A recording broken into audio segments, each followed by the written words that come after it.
Imagine living in this beautiful place. It's very secluded. You have your own tennis courts, it's right around here. And you have not only that swimming pool you see right there, but also an indoor swimming pool. It's very much like paradise, but it wasn't always this luxurious. So today I'd like to take you through the incredible story of the construction of this beautiful place, Hearst Castle. When I was younger, I visited Hearst Castle, and I have remained very interested in the history because it was just, pictures don't really do it. You have to be there to see the majesty of it all. So I'd like to talk about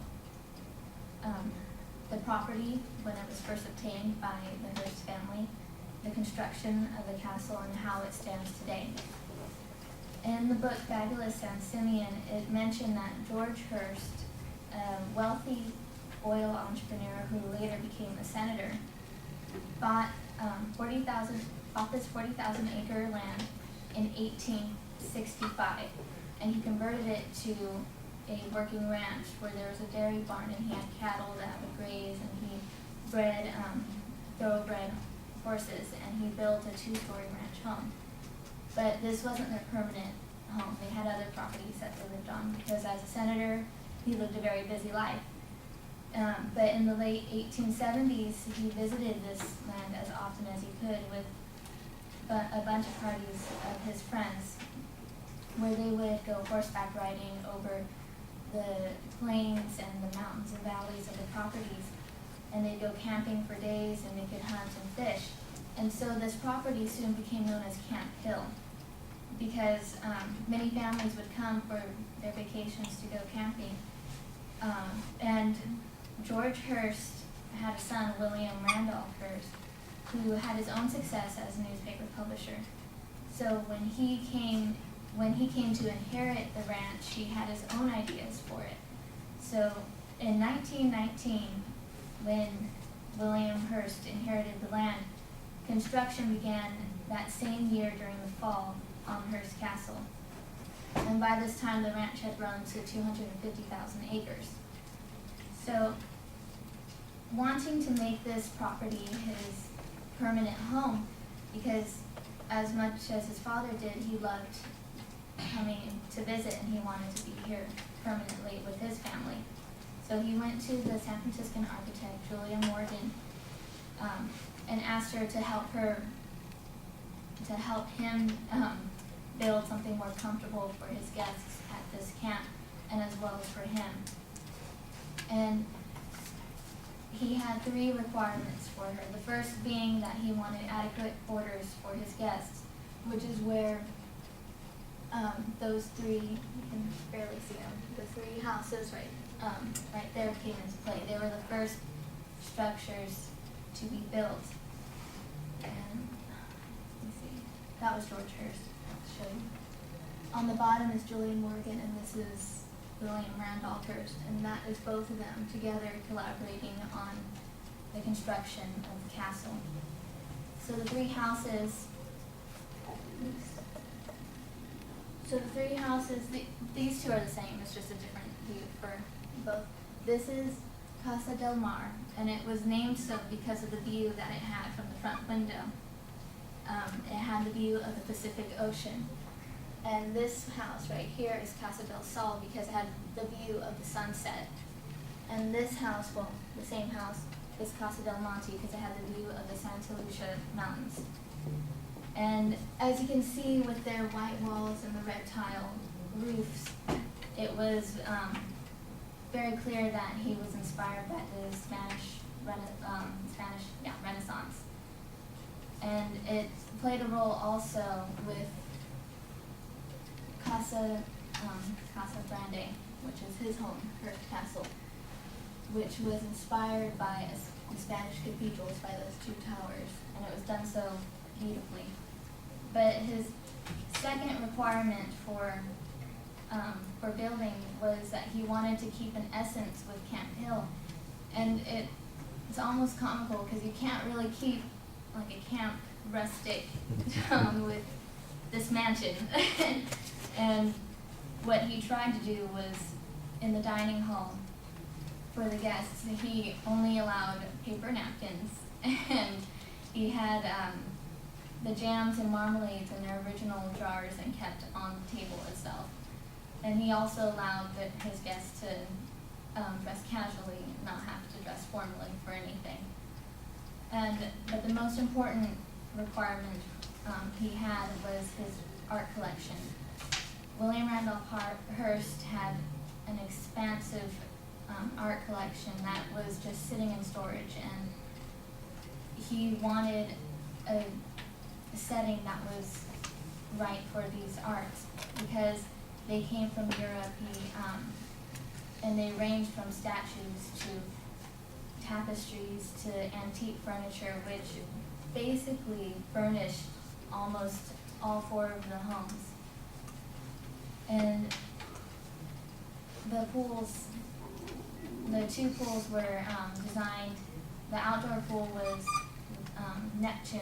It had Greek statues, and it has columns that encompass the Greek culture basically. And the indoor pool was the Roman pool, where he had tiles everywhere of the Roman gods. And it was also important for him to house these structures and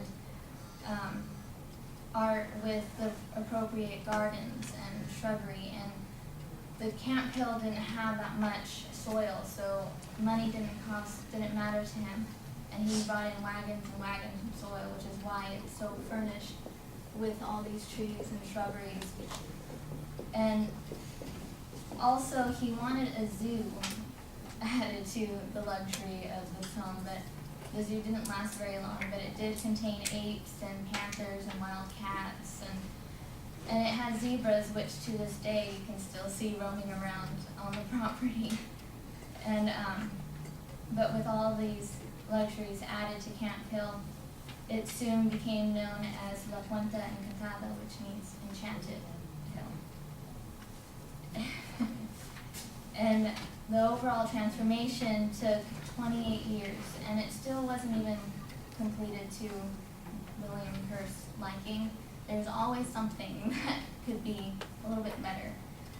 But the only reason construction stopped after 28 years is because William Hearst did pass away in 1947.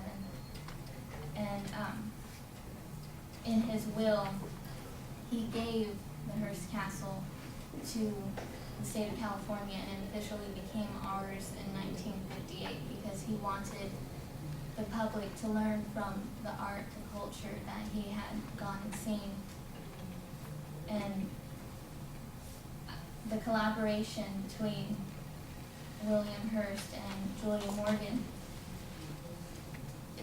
I think it shows just how beautifully they worked together in creating what he wanted, a Spanish rustic outside, but along with the beautiful settings of his art collection. And even though that the Hearst Castle is not 100% completed, it still remains to me as one of the most beautiful places in California. And today I've overviewed the property before the castle, the construction, and how it stands today. But even though, like I said, it's not finished, it's still a really beautiful place that I hope you will go visit.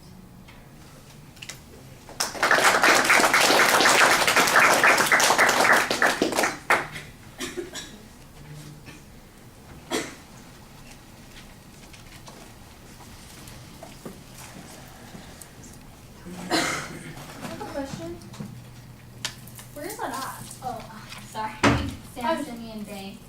Oh. It's in the towns of Bispo County.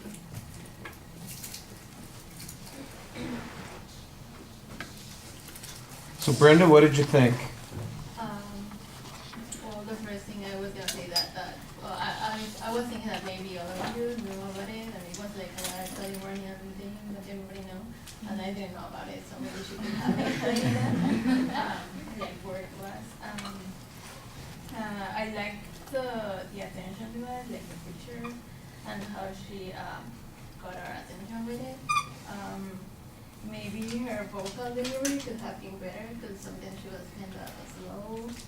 But I liked how she made the transition. It was really smooth, and even though she looked at the notes, the note card, she didn't seem to be reading. She was like telling the story, which I liked. And I think that's it. It was clear. Okay. It is kind of a California thing. I think a lot of people probably do know where it was, but not everybody does. And, you know, they've heard of Hearst Castle, that sort of thing. You know, have you guys ever seen Citizen Kane, the movie? In the movie Citizen Kane, the character is, you know, there was a denial of it, of course, but the character Citizen Kane is based on William Randolph Hearst, and he creates in the fictional story this palace place that he called Xanadu.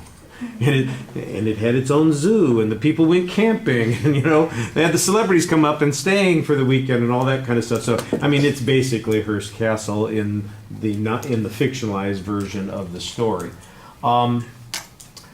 I thought that you did a nice job presenting a lot of information. You didn't always cite where the information came from. I'm sure that you did research on it, and of course you've got your personal experience in this as well. I like the visualization and the photo that you have at the beginning, and the reason that you're talking about it from your personal point of view. You've got an excellent layout of what the thesis is and what the content is going to be.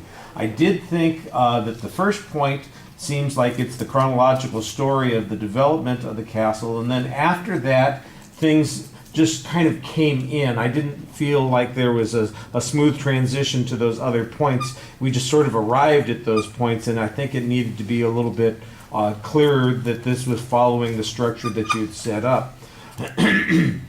On the visuals, all of the images from outside of the castle and the 3 other houses and the hillside there, I thought that those were quite effective at conveying that material. I was a little surprised that there wasn't anything for all of the artwork that you're talking about. It seems like and you described the pools, and I just thought, well, geez, you know, that would be easy. You know, it seems like that would be a natural there. So just a couple of opportunities that are missed, and that happens sometimes. Everything can't be everywhere. You know, it was chock-a-block full of good stuff, and those are just other things that you could put into the presentation.